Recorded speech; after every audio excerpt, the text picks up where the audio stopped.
Hi, this is Michael, and this is my review of the Sabrent 62-inch carbon fiber tripod. And here it is. There's another segment that can be extended. The tripod came with this padded carry bag. This thing reeks of mildew, however, even though it has these silica gel packets inside it. It really stinks. And I've tried putting this outside to air out, and it still really has a strong odor to it. But be that as it may, it is a kind of a nice padded, very good padding on this. Weighs about 1 pound. The tripod itself weighs about 3 pounds and 5 ounces, and it does have a ball head on it. Now the ball head's a little peculiar, mainly because there are two knobs here, a larger one and a smaller one, and they both need to be loosened in order for the ball head to maneuver. The larger one does keep the ball head secure.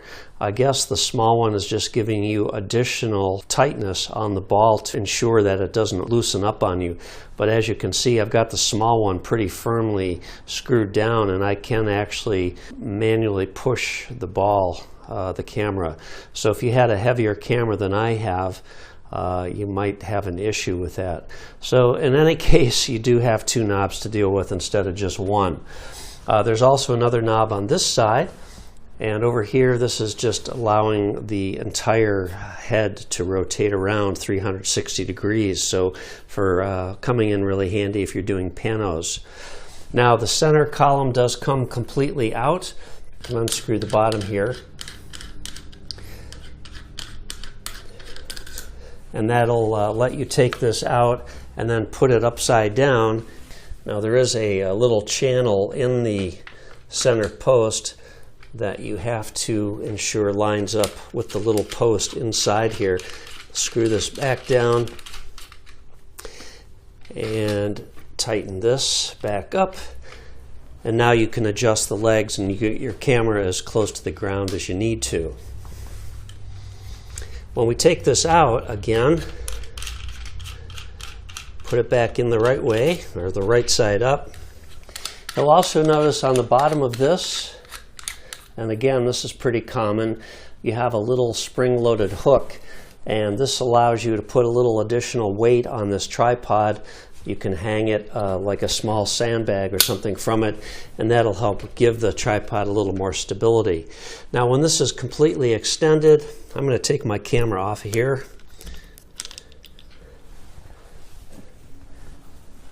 When the tripod is completely extended, it is not necessarily the most sturdy tripod that you're ever going to find. This is a lightweight tripod.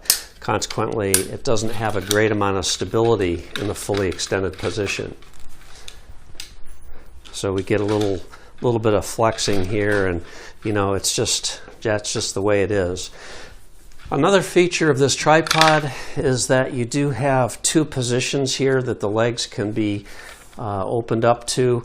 It's kind of awkward to use, however. This is a piece that slides out.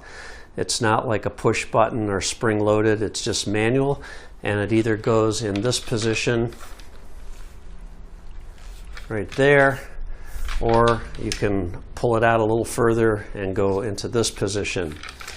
It is quite awkward to use, and it just kind of wiggles out on its own, and this is bad because this can get hung up on straps or whatever. You do have a couple of bubble levels on this, so that is helpful to making sure that you're all level. And what else can I tell you about this? The description says that this can also be converted to a monopod. I have not found that to be the case. I think that must pertain to a different tripod, but they have it wrong on the box, and they have it wrong in their description. This foam handle here, this is supposed to be the monopod. Normally what would happen is this would unscrew from this piece here. But it does not. This is carbon fiber, and it doesn't have any threads on it. So that is incorrect. There's no monopod on this tripod. This does use the standard Arca Swiss mounts. This is the mount that it comes with, And I actually already had a Arca Swiss compatible mount on my camera, which has a longer travel on it, so I just kept this and used it on the tripod, but this is the one that you would get. Overall, I would just consider this sort of an entry-level, a budget carbon fiber tripod. If you just want to get a good tripod, I would just spend the same amount of money and get a higher quality aluminum tripod. I don't think that this is really anything spectacular, and you can see it just doesn't have a great amount of stability. You do have spikes on the ends. Again, that is not necessarily anything special. All tripods have that. You want to make sure that if you're on a wood floor or something, that these are all the way extended so that you're not having that spike come out. But even the way this is implemented is not foolproof, and you need to constantly be sure that these haven't loosened up on you, because you could easily scratch a wood floor. It happens all the time, and I prefer an actual cap that would come off, which would be a little more secure. So that's about it. I hope this helps you out. If you have any questions, leave a comment. I'll answer them if I can. Otherwise, thanks for watching. Have a great day.